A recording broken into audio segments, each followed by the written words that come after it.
All right, we're going to look at special triangles. Special triangles are a tool that can help us in trigonometry with our angles, determining ratios, and using ratios to determine angles without a calculator. So we're going to look at how there's three special triangles. We're going to look at the first two and how they come about right here. So to do that, if we draw an equilateral triangle with the sides each 2 units. So I've already drawn an equilateral triangle for us, but we'll use the sides of 2. So remember that an equilateral means all the sides are the same. Also, all the angles are same. So if all the angles are the same, each angle must equal 60 degrees as they're all the same.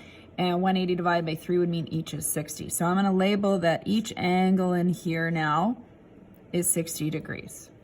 Then what I'm going to do is I need to use right angle trigonometry. So I'm going to cut this triangle in half so that I can get a right triangle. So that's what I've done here. Cut the triangle in half, and we're going to redraw one of the halves. So if I take a look at this half, I've redrawn it here.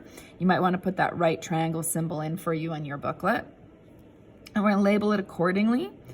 And then we'll have to calculate a missing side. So this side here is 2. That didn't change.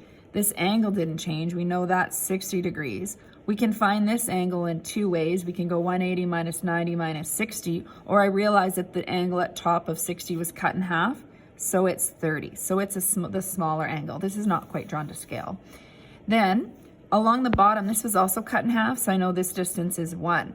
To find this distance, I'm going to have to do Pythagoras Theory. So we're going to do 2 squared is equal to 1 squared plus b squared. So we get 4 equals 1 plus b squared. B squared is equal to 3. B is equal to the square root of 3. So the square root of 3 goes here. Now, I usually use these triangles so much that I remember that this hypotenuse was 2. If it was cut in half, this was 1. And then I kind of remember this is 3. You can even think 1, 2, 3. You got your radical sign there. And then the angles, I really use those angles to remember this angle never changed, so it stays at 60. This was the one that was cut at half. So that helps me kind of just see where these triangles will come about. Then we're going to use these triangles, this triangle for the 2 angles 30 and 60, so 2 of the special angles we call them, to answer the following questions here below.